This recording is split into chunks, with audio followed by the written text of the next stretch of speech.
Baik, Assalamualaikum warahmatullahi wabarakatuh. Kami dari kelompok geng ubur-ubur yang beranggotakan sebagai pembaca pertama Aditya Warmansili. Kemudian saya sendiri moderator sekaligus pembaca kedua yaitu Diki Haryanto Rasid. Dan rekan saya pembaca ketiga Muhammad Maulana Rasid. Kemudian saya serahkan kepada rekan saya Aditya Warmansili untuk memaparkan penjelasannya yang pertama. Baik, saya akan menjelaskan apa itu revolusi industri pada 4.0. Revolusi industri 4.0 merupakan era industri keempat sejak revolusi industri pertama pada abad ke-18.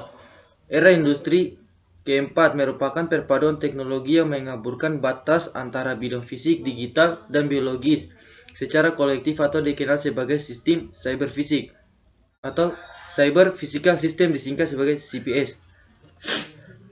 Apa saja yang ada di revolusi industri 4.0? Era revolusi keempat ditandai dengan munculnya terobosan di sejumlah bidang teknologi.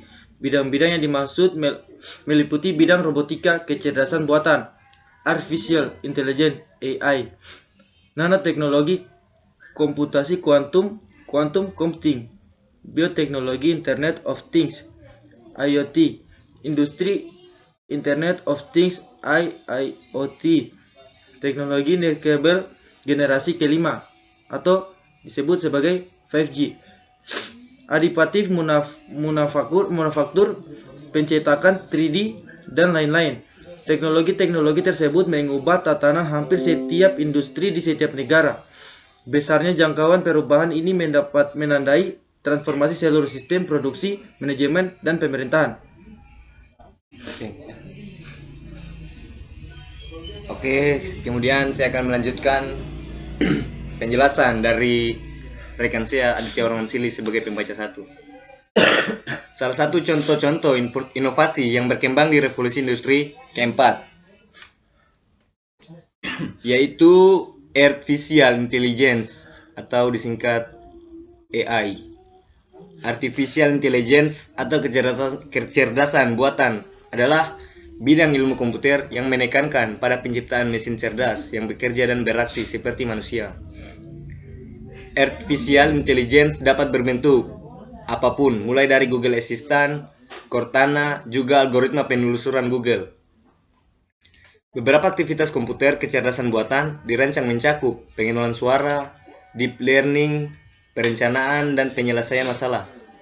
Sebagai cabang dari ilmu komputer yang bertujuan untuk menciptakan mesin cerdas, artificial intelligence telah menjadi bagian penting dari industri teknologi. Manfaat dan risiko dari artificial intelligence. Artificial intelligence diprogram untuk melakukan sesuatu yang bermanfaat, tetapi AI ini secara mandiri dapat mengembangkan metode destruktif untuk mencapai tujuannya.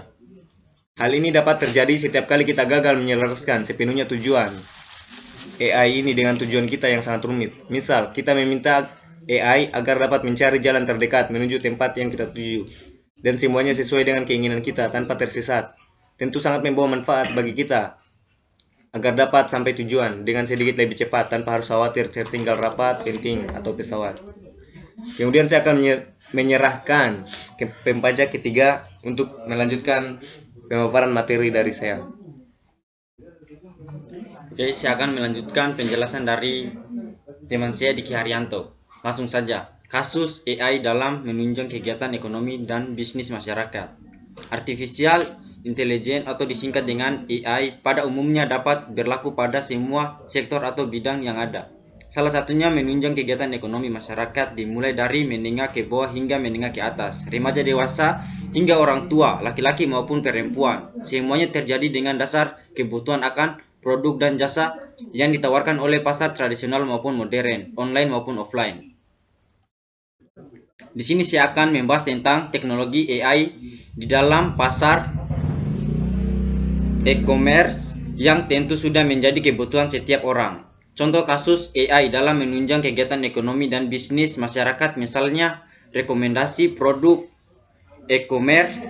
Di zaman sekarang ini, siapapun pasti pernah belanja secara online di salah satu platform atau e-commerce dan ketika kita berbelanja ada tampilan di dalam platform.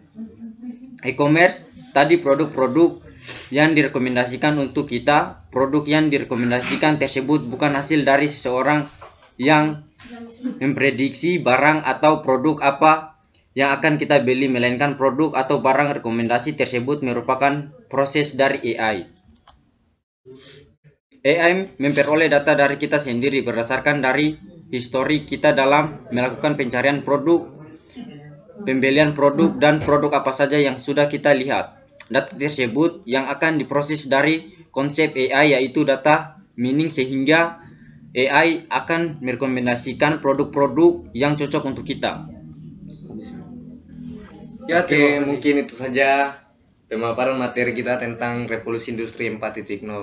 Jangan lupa subscribe channel kami karena subscribe itu gratis ya. Sebelumnya salam Salam dari Jai. Jai.